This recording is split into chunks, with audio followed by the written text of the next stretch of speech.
Assalamualaikum warahmatullahi wabarakatuh. Perkenalkan, saya Rahmadonawati dengan NIM 234010884. Pada kesempatan kali ini, saya akan mereview sebuah berita yang berjudul Krisis Pengendalian Manajemen di Era Teknologi. Studi kasus PT Goto, Gojek, Tokopedia dari Kompasiana.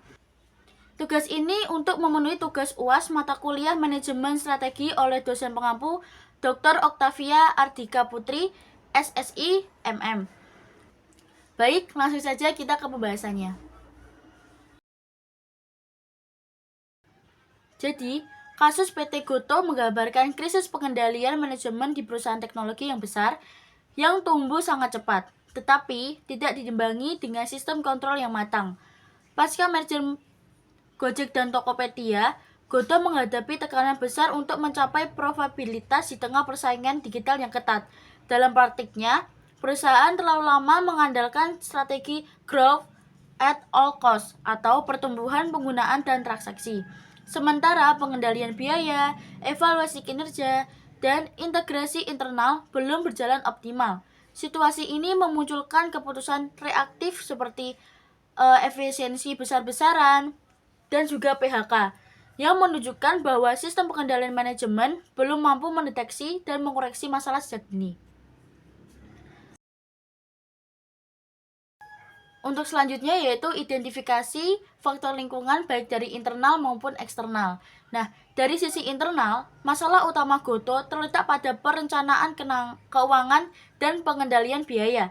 Target pertumbuhan yang agresif yang tidak diimbangi dengan batasan anggaran yang jelas, sehingga beban promosi, intensif mitra, dan biaya SDM membengkak, sehingga integrasi budaya dan sistem kerja pasca merger ini belum sepenuhnya selaras.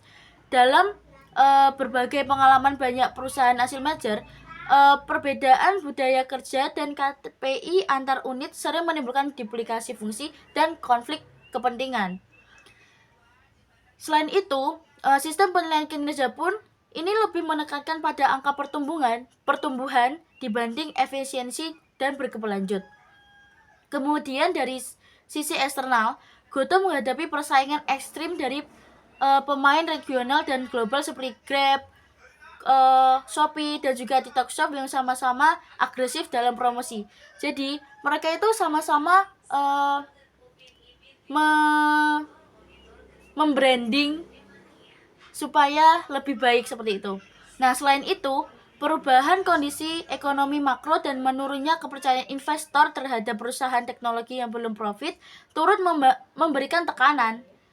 Pengalaman industri teknologi global menunjukkan bahwa ketika iklim pendanaan mengetat, perusahaan dipaksa beralih ke ekspansi cepat ke disiplin keuangan, yaitu sebuah transisi yang tidak mudah jika sistem pengendalian belum kuat sejak awal.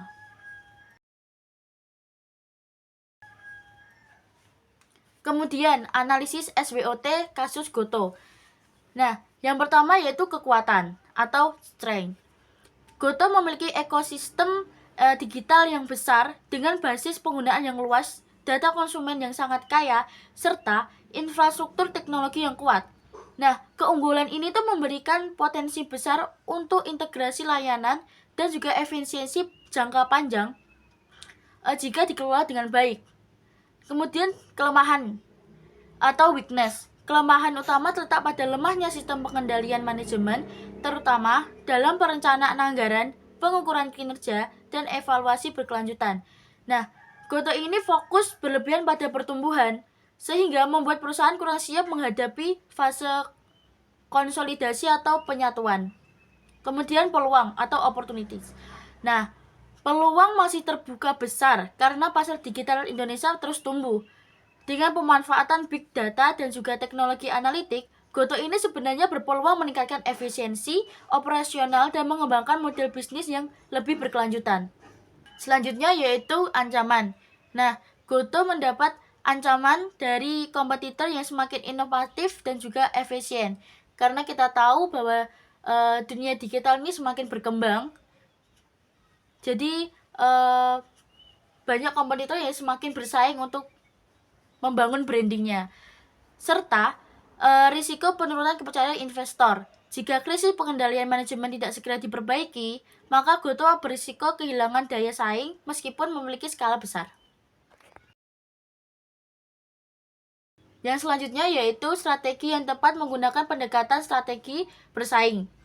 Dalam perusahaan Goto ini, strategi yang paling relevan bagi Goto adalah diferensiasi berbasis keunggulan operasional dan pengendalian manajemen. Jadi, Goto tidak hanya cukup unggul dalam teknologi dan jumlah penggunaan, tetapi harus mampu membedakan diri melalui efisiensi operasional, tata kelola yang kuat, dan pengambilan keputusan berbasis data. Dalam konteks strategi bersaing, ini berarti mengombinasikan diferensiasi layanan digital dengan disiplin biaya yang ketat. Pengalaman banyak perusahaan teknologi global menunjukkan bahwa keunggulan jangka panjang justru dibangun ketika inovasi berjalan seiring dengan kontrol manajerial yang solid. Selanjutnya yaitu langkah implementasi strategi. Jadi yang pertama itu, Goto perlu membangun ulang sistem pengendalian anggaran dengan menetapkan batas pengeluaran yang jelas dan monitoring real time, sehingga manajemen dapat mendeteksi pemborosan sejak awal. Kemudian yang kedua, perusahaan perlu menetapkan balance scorecard agar kinerja tidak hanya diukur dari pertumbuhan, tetapi juga dari efisiensi proses, kepuasan mitra, dan pembelajaran organisasi. Yang ketiga, integrasi internal pasar market harus dipercepat melalui penyelarasan KPI, SOP, dan budaya kerja agar seluruh unit bergerak ke arah tujuan yang sama. Kemudian yang keempat, Goto perlu memperkuat pengambilan keputusan berbasis data, bukan sekedar intuisi atau tekanan pasar, tetapi juga menyesuaikan dengan kondisi perusahaan. Kemudian terakhir, sistem penghargaan dan sanksi harus dikaitkan langsung dengan pencapaian efisiensi dan kinerja berkelanjutan, sehingga seluruh level organisasi memiliki kesadaran akan pentingnya pengendalian manajemen.